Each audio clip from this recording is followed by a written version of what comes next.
Jesus, nobody in the sky. Moonshine Jesus, baby, alright. Moonshine Jesus, a surprising delight.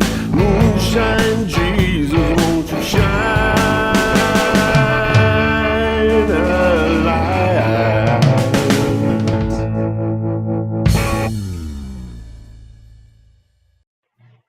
Hello and welcome to the Moonshine Jesus Show. We are glad that you are here with us.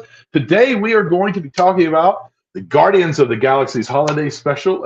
It was so much fun. We got to tell you right up front, I promise you there will be tons. This is not a spoiler-free zone. It's a spoiler-full zone. There will be a ton of spoilers, and it would be very boring to just hear me talking about it, as much fun as it might be for me.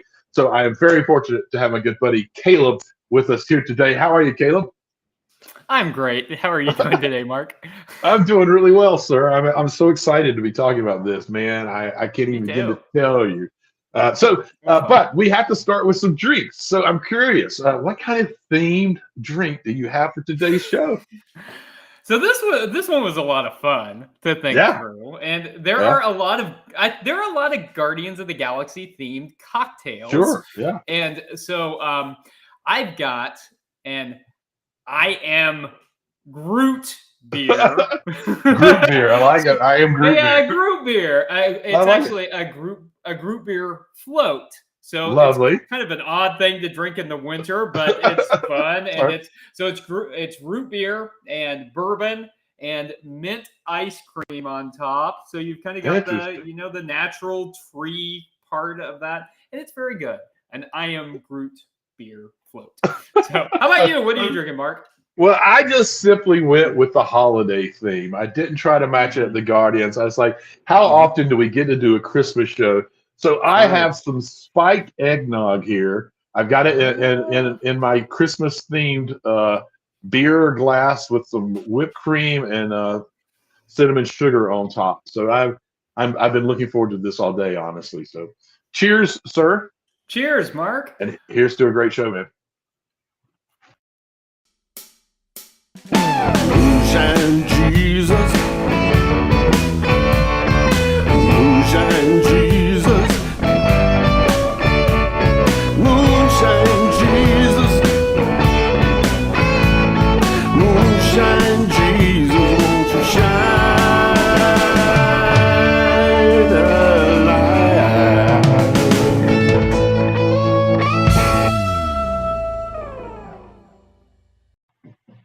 Welcome back to the Moonshine Jesus Show. We're moving into our segment where we get to geek out, and today we're geeking out about the Guardians of the Galaxy holiday special. Our next segment, we'll talk more about the Theo Politico stuff, but there's a lot of stuff to geek out about in this really awesome holiday special, and holiday specials can be a little unpredictable, but this one, I think, was a lot of fun. It is an American television special, written and directed, of course, by the guru of all things Guardians of the Galaxy, James Gunn. It was on Disney Plus. You can watch it there. Based on Marvel Comics, of course.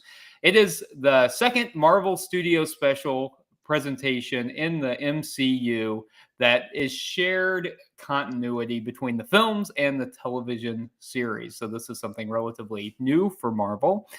And it is a holiday special that serves as a conclusion of Phase 4 of the MCU, which is important, I think. The special received positive reviews from critics for its humor, for Gunn's direction, and for the cast performances, but we have not yet heard Mark's review of the Guardians of the Galaxy holiday special, and that's the one that I'm really interested in. I don't care what the critics say. I want to know what Mark Sandlin has to say about the Guardians of the Galaxy holiday special. What did you think, Mark?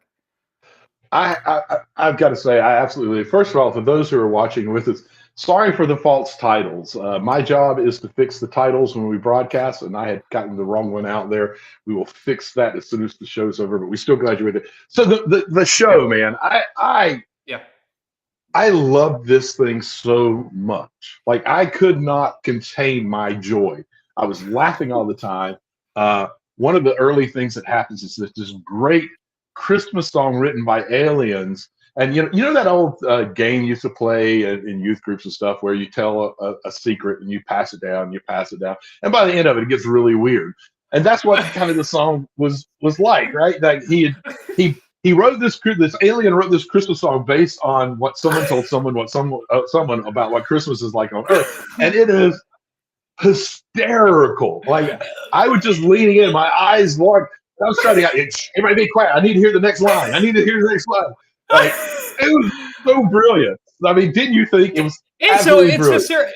It was. So I was running while I watched this. I like to multitask while I was while I watch stuff, and so I was I was running, and this is in the first 3 or 4 minutes. This song comes up, right? And I was belly laughing about this song while I was trying to run. And my wife even came out to the garage where I was running and peeked her head out, what are you doing out there? What are you watching? I think it's my new favorite Christmas carol. It's brilliant. And I gotta say, okay, so that one was written by James Gunn. And the last song in the show was written by James Gunn.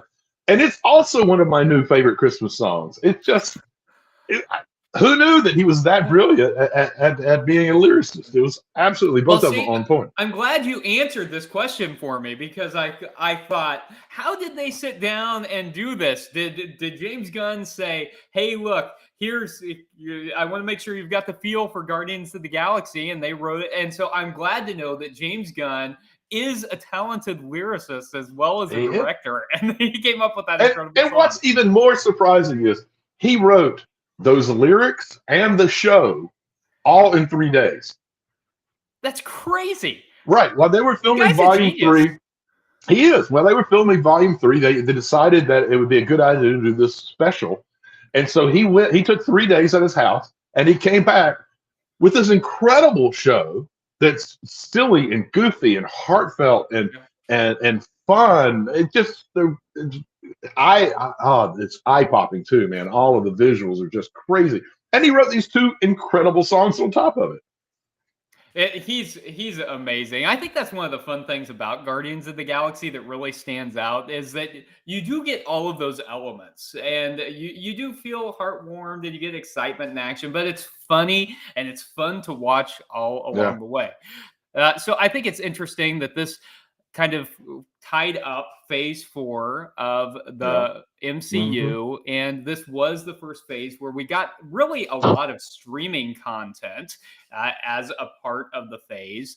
And this whole phase leaned into some less established characters. So the MCU has been pretty heavily built on Iron Man and Captain America and these types of really well-established people in the MCU.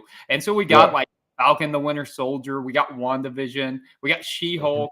And then on the movie side of things, we got Eternals and Shang-Chi. And so I'm curious what you thought about this approach to the phase 4 of the MCU and how this did it tying it up. I kind of love that they focused on these minority characters that we've not seen before. Or at least not heard much from. But I also have to admit, I kind of miss the continuity of having some of our big stars in, more participating. We had Hulk, he was showing up for She-Hulk quite a bit, but I felt like we lost some stuff. It did feel like there was such an emphasis on getting us to know these new characters that we lost some of the overarching storyline that we had in the first 2 volumes of the MCU. So that I found a little disappointing. I love that we did get introduced to the multi-universe and the way that they're doing that and the various pieces they're setting up. In a lot of ways, I kind of feel like phase 3 feels like just a big setup for phase 4. I feel like they were so interested in providing us all the information we need to really enjoy phase 4 that we lost some of the storyline. There were lots of great individual stories, but I kind of missed the overarching storyline that we saw in the first 2 phases. Did you see any of that, or what was your take?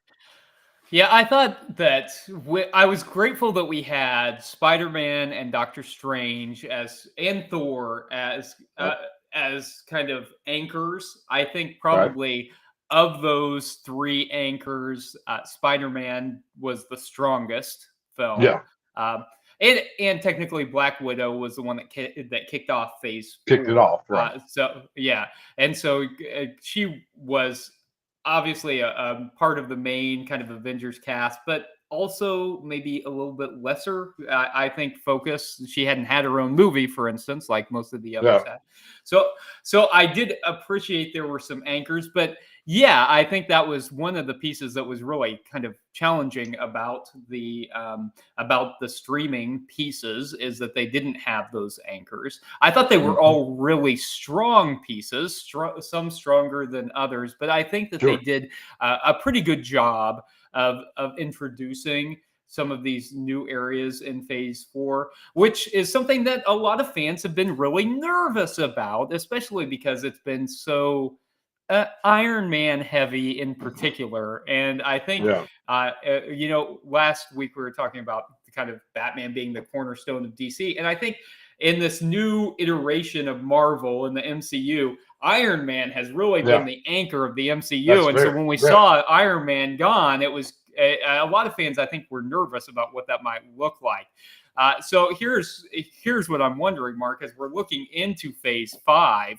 Is there anything that you're particularly excited about, or how do you think we're set up for Phase 5? Is it going to be successful in this new? I think it'll, in a lot of ways, maybe end up being the most successful one, but I think that's going to be at the cost of having Phase 3 not be everything the first two phases were. I think there's been a lot of setup that looks like it's going to get paid off, particularly around the multi-universe in our next phase. But I'm not sure it was worth this much sacrifice, frankly. I've enjoyed Phase 3, but I've enjoyed it in each movie or each episode. I've not really enjoyed the larger storyline. In some ways, I think they underplayed Kang and his involvement so far. They kept him in the corners, and that's going to be such a major part of the multi-universe and what's going on. And so I feel like they set us up and gave us some basic understandings of multi-universe, but they shortchanged it while they were doing it. There was such a bigger, fuller story that could be told that was kind of just all set up. It was like, we're going to tell you a little bit about it. Oh, here's Kang. He has something to do with it. We'll just show him every once in a while. Oh, here's this other character. They'll have something to do with it. Oh, here's a little tag on the end of Deadpool. That's going to obviously be involved. But it was all just set up. It never felt like there was any completion to any story. Yeah, that was my take anyway. I don't know. I mean, how do you feel about what's going to be happening in Phase 4?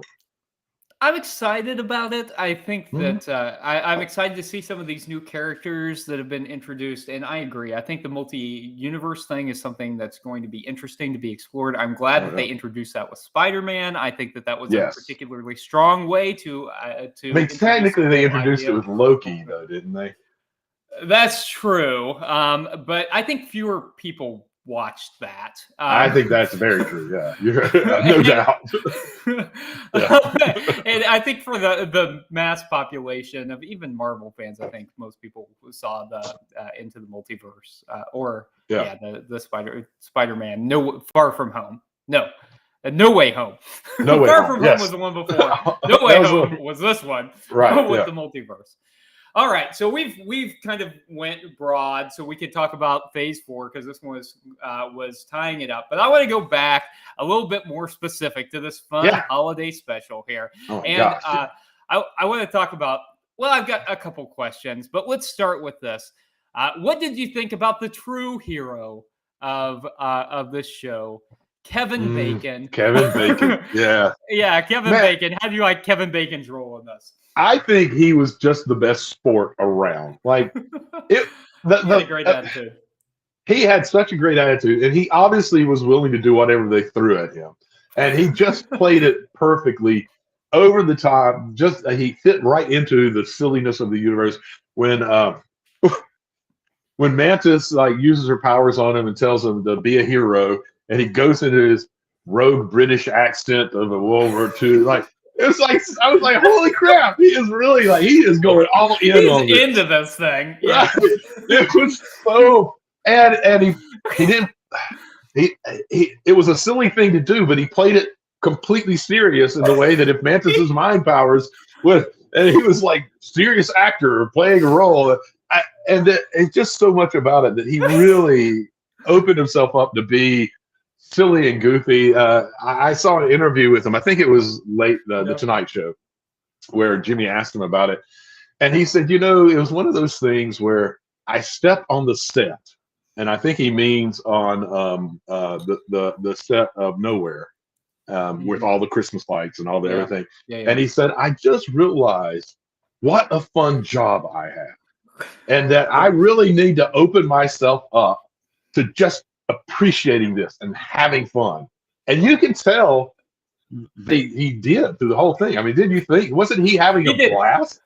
I mean, I think that's what critics in particular, I think, were impressed with Kevin Bacon. They're like, he was there for this. It's like they came and they said, "Hey, you want to be in Guardians?" He's like, "Hell yeah, I'm in for this."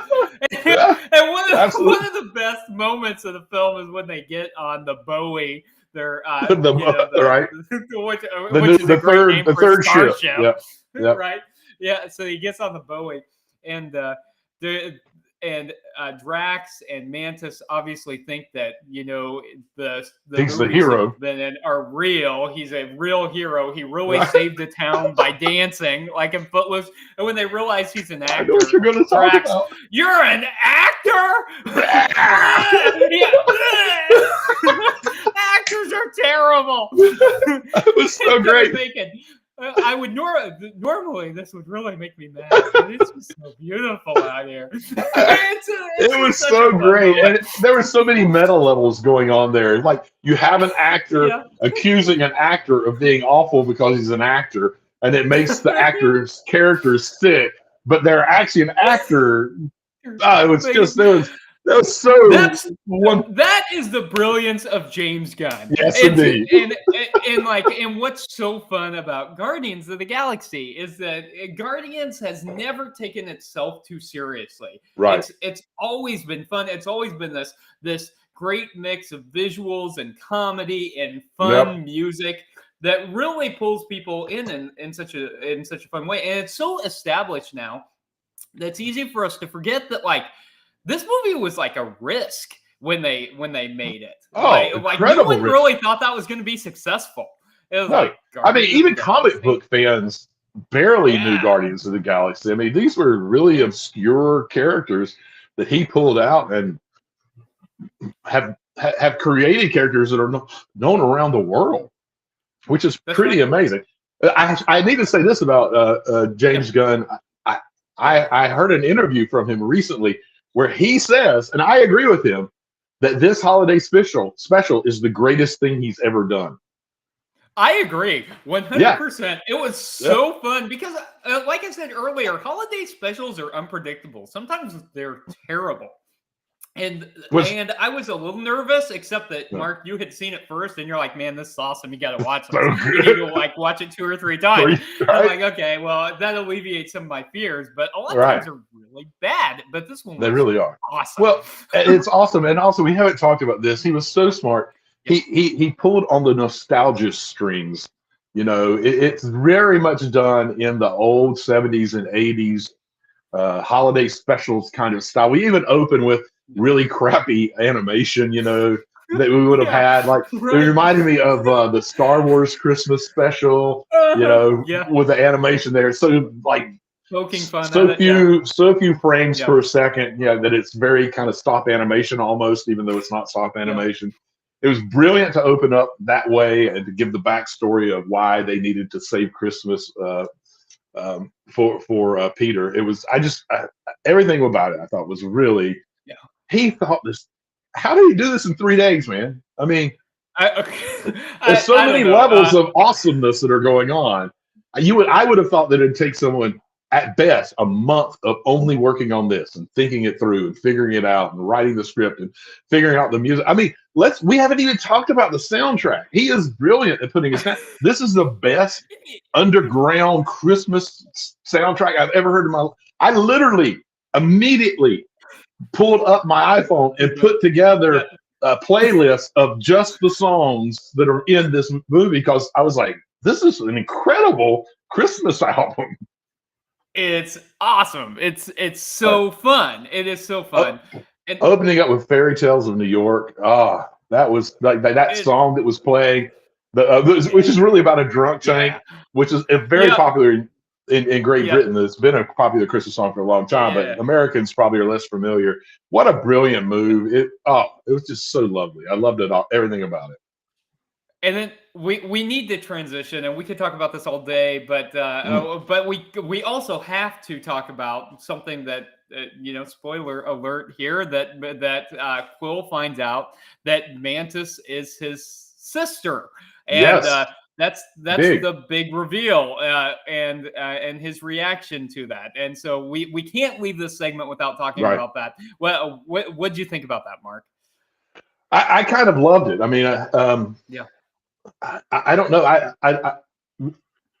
With family being such a theme of the Guardians of the Galaxy in general, and we have the main star of Guardians of the Galaxy who, after the last movie, was left basically with no family. He lost his mother to cancer.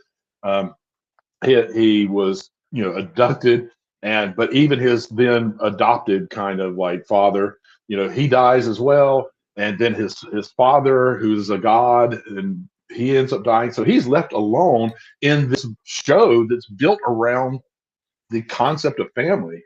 And I think it's kind of a beautiful that ended up happening, that he now has this family, and he says, this is the greatest Christmas present I could ever have.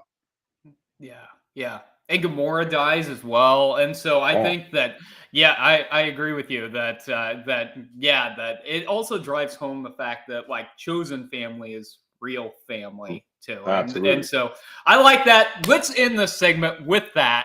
Let's have another drink. Let's come back. Let's talk about Theo Politico stuff here in Guardians of the Galaxy Holiday Special.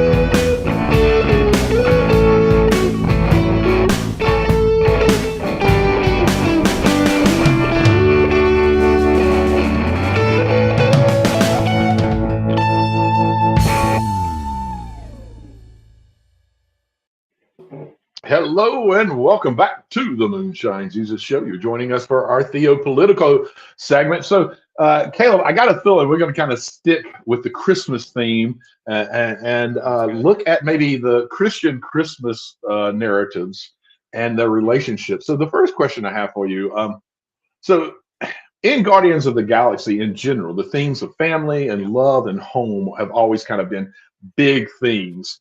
And it sort of makes it like the perfect vehicle for doing the first. This is really the first holiday special in the MCU. We've had a couple that was set around the holidays, but they didn't have holiday themes. So it kind of makes this the perfect place to do the first holiday special. But I'm curious about those themes of family, love, and home, about how you see those running out in the Christian birth narratives. And then on top of it, after that, I'm also interested to see, do you think that those things are still strongly present in the way we practice Christmas today? Those are great questions. And so I think one of the things that's important for us to talk about as we're starting to talk about the birth narratives is, just for anyone who's not familiar with this, there are two different ones, right? And they tell different stories, even though we conflate them together and put them all, and we create like a third narrative, which is okay, but it kind of is different. It's okay. It defeats the purpose of each of the original ones, but it gives it a new purpose. And considering that neither one of them are actual real stories, but rather stories to tell a truth, there's nothing wrong with putting them together to tell another truth. That's exactly right. We create a third story that still puts like the powerful with the weak in a weird kind of way, but we conflate all those stories together. Yeah. And so I think, though, family is at the heart of both of those narratives in different Indeed. ways. So we've Absolutely. got like the Lucan narrative, which has the Holy Family traveling to Bethlehem, which never happened, right? No census. That didn't Nope. happen. Jesus Yep. was We born we in know for a Nazareth. fact that the census was never called for. Never called for. There's no historical evidence of that. But that's okay, because the people who first heard this story knew that there wasn't. They knew that that meant that this wasn't a true story. It set them up to understand, well, what am I supposed to learn from this story? I mean, it's not a bad way of telling a story. Uh, it's The especially other, if the your other, audience is in on it. They know right? the There's context, there's right? there's other really great moments that are like you let the audience in on it. Like the wise men went and asked the question to the Pharaoh. Aren't, aren't the Magi supposed to be these brilliant folks, but they decide to go to a political leader that was born into it? Yeah, yeah. Everybody was sitting. As soon as the person told that part of the story, everybody was sitting around going, what? That makes no sense. No, That no, makes that no doesn't make sense." it. Yeah, doesn't. Yeah, and so like in Luke, you've got they go to Bethlehem. We know it didn't happen, right? So, Mhm. but he goes and stays with like family, right? Because the inn isn't really an inn; it's like a guest room in his ancestral home. He Right, goes and stays with family. Jesus is born in the midst of family, right. not out in the stable somewhere. He's born in the main living quarters of a family home Right. in that story. It's Most about likely, family. yes. Absolutely. Yeah. 100%. If it would have happened, Right. that's what the author's trying to say, right? Right. Yeah.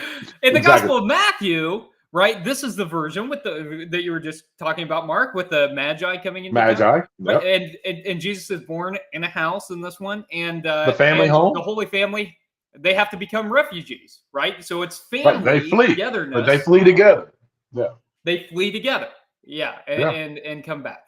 So I think family is at the heart of both of these. We see the Holy Family kind of bonding together. We see Mary, uh, who's pregnant out of wedlock. We see Right. this whole like family struggle dynamic happening. So I think family is important. And as far as how we do today, it's mixed, right? Because I think when we're at our I think as a society, we're focused on consumerism. We're focused on Absolutely. gift giving. I think a lot of people miss the Yep. point that that it's supposed to be about like coming together with loved ones. It's supposed to be about kind of celebrating family, whether it's like the family we get or the family we Right. choose. It's supposed to be about relationship. I think when we do better and we kind of push aside consumerism, it's stronger.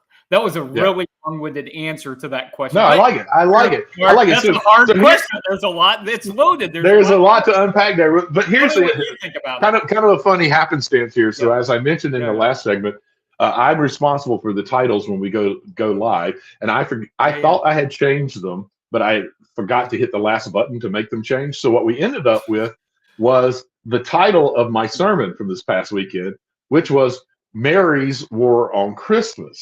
And I'm going a Uh-oh. place with this. So Yeah. speaking to the way that we practice Christmas now, and the Mhm. theme of love that we see run throughout Guardians of the Galaxy, you know, Yeah. The Magnificat, Mary's song, there is a very specific type of love that's expressed in that. And I think Mary would declare war on the way Christmas is practiced now, because Mhm. the way we practice in general, not that a lot of us aren't focused on family and gathering and the importance of that, but Mary's song, the beginning of the narrative of that particular birth story, is very much about a love that is concerned with the outsiders and the downtrodden and those that the powerful people are using their power over and against. And Christmas, for so many Americans, has become about giving out of our abundance to those who already have an abundance. And we have been Mhm. trained to do that through commercialism and the way that big companies have co-opted the Christmas story and tried to retell it in ways that make us feel like that's the right way to do. So I do think that there is a lot of work to be done to pull us back to the kind of conceptual idea of what Mary understood, that this child that was going to be born and what his life would be about and what we should be celebrating in the birth of that we need to figure out a way to come back around to confronting the powers that be out of a love for those that they hurt. So for me, we keep straying. We kind of whitewash Christmas, and I use the word white very intentionally. Um, sorry, had to do that. But I really am hopeful that there's enough folks out there that recognize what we're supposed to be doing, who are trying and putting the work in and are beginning to change that narrative. I think it's interesting that you bring forth the Magnificat too, because this is one of the earliest Christian hymns and one of the most radical. Yes, and absolutely. and we super take away Mary's voice in that. This is one of the only times we get to actually hear from Mary that like she wasn't robbed of her voice, because she was maybe the most important person in Jesus's life. There from birth to his death on the cross, she was there with him every step of the way. And we don't get to hear from her because the Bible was written by men. But we do in this in the Magnificat. And whenever we don't put it in Latin, and whenever we don't sing it as beautiful like phrases, but whenever we actually like listen to what she's saying, cast the mighty from their thrones, lift up the lowly, make sure the hungry are fed. And so like hearing from Mary about what this is about is super powerful. It's about reversal. It's rebellious, man. It's downright rebellious. A few years ago, I did a sermon called "Have Yourself a Rebellious Little Christmas," which was all about the Magnificat, because that is the core of that story. It is about not being satisfied and not letting the powers that be rule our lives and hurt people we care about. It is very much a story of rebellion. And does the way we tell the Christmas story today give any hint that the birth of this child is to be about a ministry that is about confronting the powers that be? Does it make the powers that be shake in their boots a little bit the way we tell the Christmas story today? I have a hard time thinking it does. But when you go back to the original text, maybe it should. It absolutely should, and no, it doesn't, because we have so watered down the story. We've made it about just a baby born in unfortunate circumstances, and everyone gathering around to pay respects to the baby who doesn't cry, and who has this ethereal glow about him, and all of this stuff. No, we don't take into account the socio-historical context of people who were living under the thumb of the Roman Empire, who were proclaiming peace through victory, peace through conquest, and a mother who's saying, no, it's peace through justice, and a child who grows up to demand peace that is only achieved if everybody has enough. And that's what the Christmas story is about. It's about lifting up the lowly. It's about this kind of social justice narrative that has been robbed from Christmas, as we've got, and maybe intentionally to a degree. Maybe intentionally to a degree. So we've got a little bit of time left in this segment, and I want to keep moving on what we're already teasing here about the power of stories. The power of stories, because in the Game of Thrones. Mark, if we were Batman, we'll never finish. It starts with the G. In Guardians of the Galaxy, holiday special in particular, we see the power of stories, particularly with, and we see it in the other movies too, particularly around Kevin Bacon. Like, there is this narrative that Kevin Bacon is this hero, even though he's not really. But that narrative of Kevin Bacon being a hero leads Peter to have a dance-off to save the universe. And so it does speak to the power of a story, whether it's true or not. So I'm curious to hear how you think and see this relating to the Christmas narratives of birth. We know these aren't true stories. We know they came about for various reasons. We know they were built up both to show that this person Jesus was important and was something bigger than what we can ever understand. We know that they were put up to show how his importance over and against other religions of the time who had their main person being born of a virgin. We know there's lots of reasons for it, but speak a little bit about how that a story has a lot of power. The power of a story, even if it's not based on a full reality. Yeah. So So yes, I think that's true, and that's the simple answer that yes, even if a story is not factual, it can be true and can be powerful. In terms of a little bit more extended answer, Marcus Borg talks about pre-critical naivete. That is the things we Mhm. accept as true just because people who we respect tell us that they're true. Critical Right. thinking, where we start to break them down and be like, man, maybe Jesus wasn't born in Bethlehem, and maybe he wasn't born of a virgin. That doesn't make logical sense to what I know to be true. Virgins don't have babies. That's Yeah, that's not we the know way how the biology works nowadays. We know exactly how we do. biology. At We've least been that through part of science biology. classes, Right. We got through some like idea. sixth grade bio classes. We know Right.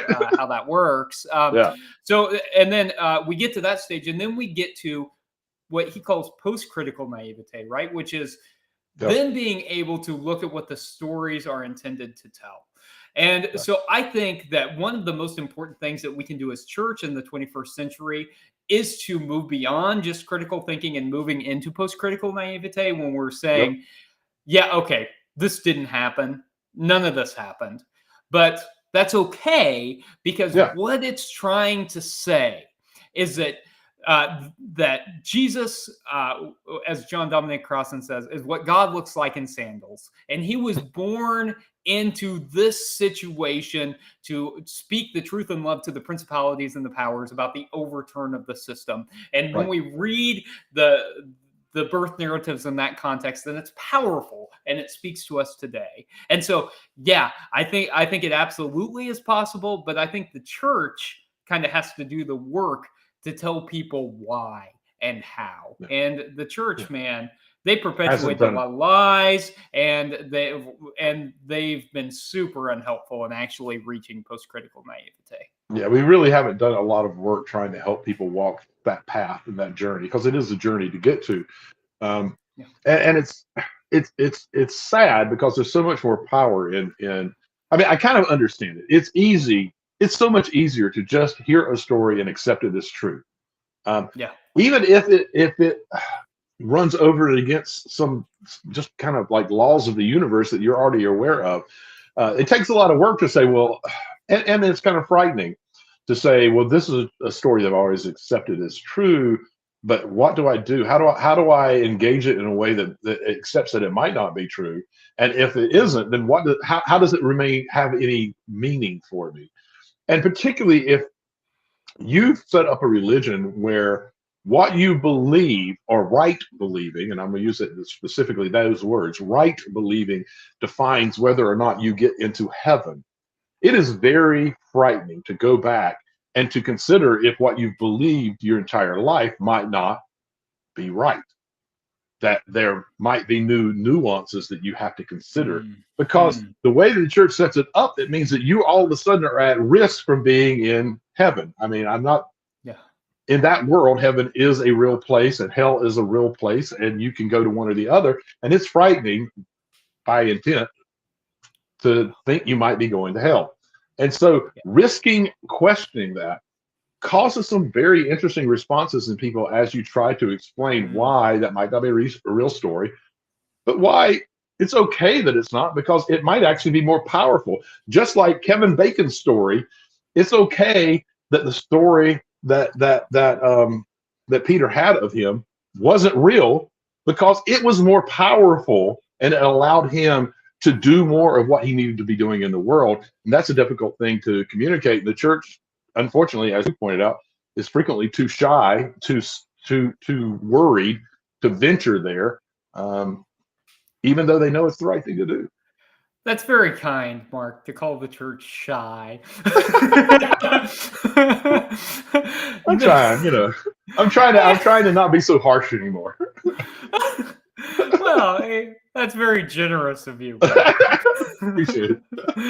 Well, listen, you and I could go on and on. There's so much more we could talk about found family and lots of other things, but we are out of time for this segment. So I suggest we take a quick break, finish off our drinks, and come back to our favorite segment, Make Me Look Stupid. Woo.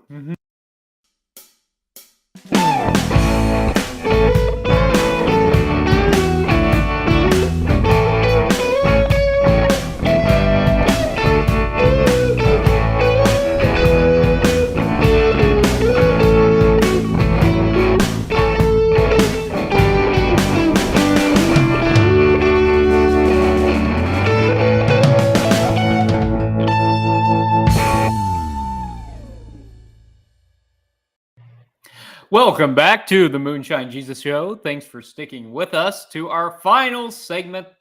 But let's be honest, one of our funnest segments, Yeah, Make Me Look absolutely. Stupid segment. And I know we're at the end because I have finished off my drink and it As is have I. time. Yeah, good. So it should be a fun segment. In the today. right mindset, right? Right mindset. Okay. So, Mark, I've got a question for you.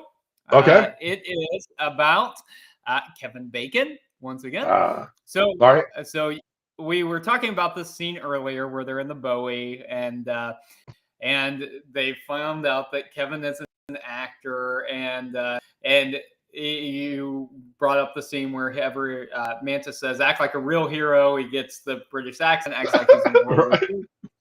They said, no, not that. Said a real hero, and he pretends to be Batman, to be Bruce Wayne, right? Which is So brilliant. hilarious because it crosses universes. But also, we know that James Gunn, who directed this, is recently appointed as head of Mhm. the DCU, formerly the DCEU. Interesting. Interesting. What do you think? What do you think was going on there, Mark? Were they really saying that Batman is the best hero of all, or were they saying something else there? I think they were saying something. I think they were saying that to Kevin Bacon. I think they were saying to Kevin Bacon that Batman's the best hero of all. I definitely think that that's the case. But I also think that that was done. I mean, he's just a clever, smart man. I think that that was his way of opening the door to some crossovers, which we had in comics. There were Marvel DC crossovers. I felt like that was his quick little, like, we had, I can't remember who it was, Spider-Man. Peter Parker had a figurine of some DC character. I feel like I remember in one of this. So we've already had a kind of a slight tip of the hat that there's might be some coexistence. Although in, oh, I'm going to have to back up here. I was going to say in that case, it could have been that it's a comic in the Marvel universe and it reduces it to, like, we got the real heroes, but Batman's a comic. And I was about to say, but now it's not. But then again, it's like, no, that still could be the case. Like, it could still be the case that that's his favorite character. You know, he's here with all the real heroes, but Batman's his favorite hero character because he was only playing a World War II character. So I'm at this point, I hadn't thought of this. I'm backing up. No, in the MCU universe, DC is a comic. It's their comic characters. The real heroes are the MCU characters. I think that's what it is. I think considering that he was a World War II hero that wasn't a real one, it was just a made up character in it. That's probably what's going on. I mean, you clearly had a different take on that. That's hilarious, and I love that. That's a fantastic explanation of what's going on there, and it also takes it to a whole new level of meta, as we said. That's James Gunn. Absolutely, yeah. Fantastic. No, I think it's a commentary that Batman really is the best superhero of all. Even Marvel must admit it. I remember we were doing at church. We were doing a superhero Sunday, and I was dressed like it's Captain America because we were doing a Marvel thing. And I was at communion, and I said, "Can anyone guess who my favorite superhero was?" And everyone said Captain America. I said, "No, it's Batman. Batman's the best superhero." Just like this. So I think even Marvel was saying, yes, it's Batman. You think so? Okay, Well, I bet you've got a question for me. I do. So here's I cannot wait to hear your answer on this. I have my own theory, but I am uncertain of it. I'm pulling at all kinds of stuff trying to make it work. Why are the Guardians of the Galaxy running nowhere? Why are they running the planet nowhere, which is, you know, a celestial's head, a killed celestial's head that's floating in space? Why is that important? Why are they there? Because it had to be very expensive. Had to be very expensive. They purchased it from the collector. Correct. Yeah. And so why they're there running it? It seems like they're trying to help the citizens get it back together. You think so? It's all out of their good-hearted nature? Well, I don't think that's very consistent with the motivation No, sir. the galaxy is. But be kind of kind by accident, rather Right. than being completely altruistic. So I don't think it really explained exactly why they're there, other than they purchased it. So I'm curious Yeah. to see what strings you have pulled together. Well, to you're make it make completely sense right. They without all the never information. Yeah. right. They never explained it at all. Here's my my theory. So Yeah. I think it plays into the next Guardian movie. I could obviously, who knows? No one knows what's really going on in the next Guardian. Right. So in our last Guardian movie, Peter loses his celestial powers. He's half son of a god, and so when his father and the planet that his father embodies dies, he loses his celestial powers. He doesn't lose all of his powers; he loses his celestial Right. powers. And we know that at the end of that movie, it's pretty clear, which is interesting because it doesn't really come up much in the holiday special, that he wants to get Gamora back in some way. Right. I wonder if celestial powers might not allow him to, in some way, bring Gamora back. And that they decided that since the Guardian, since Nowhere is the head of a celestial being, and the whole point of that city is that they're mining the celestial brain goo or whatever it is, that's what they do there. They mine that. I wonder if he believes that there's some way to use that to get his powers back, and if it might be that Mantis's reveal of being sister might also play into that they use their powers together to somehow bring Gamora back. I mean, there's got to be a reason why they're in that giant head. Yeah, there's got to be. And I love that thought. And it would certainly not be out of the realm of possibility for people you think that are completely gone to come Right. back. I mean, we saw that between the two, the Infinity Saga with yeah. with Avengers. And so people coming back. So I like that, Mark. I think that sounds good. That sounds like a great. I like the way you pulled those strings together and I'm trying. I'm trying to put it together, make some. I mean, for me, I love that they're in Nowhere. I love that they're in Nowhere, but I couldn't quite figure out, like, what's the point? Yeah, I mean, they're not people who would buy this giant thing because they wanted to own it. Like they do things with purpose, and sometimes it's a misguided purpose, but they do things with purpose. So I don't know. That was just my take on it. Who knows? Maybe that's what it is. I guess we're going to find out because we're going to get the movie next year. I can't wait. It's going to be fun, and we'll find out all about it. And I would love to see Gamora back as well. Mark, I would love to sit here and talk about Guardians of the Galaxy and the Christmas narratives and all of that all day, but we can't. We got to wrap this thing up. Talk about what our next show is going to be about.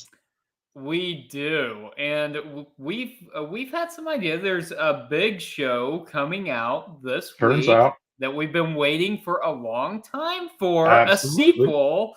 You want to tell them what it is, Mark? Absolutely, yeah. We just recently in the last few months did the first Avatar movie, and we are this week we're getting Avatar: The Way of Water.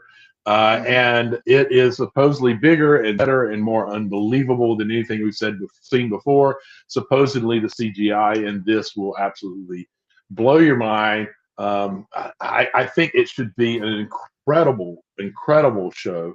And so next week we'll be talking about James Cameron's Avatar: The Way of Water, with all the work that he has done in his life and his fascination with the sea. I suspect this is going to be incredible to see what he brings from his real life experience into this animated CGI heavy Avatar movie.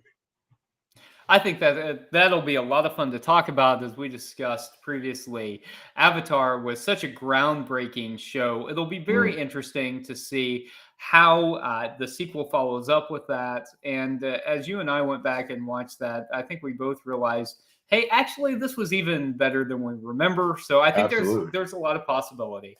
So, we both finished our drinks, Mark, but cheers to you with our remnants. Cheers. Absolutely. And we can't wait to see you next week on the Moonshine Jesus Show. Moonshine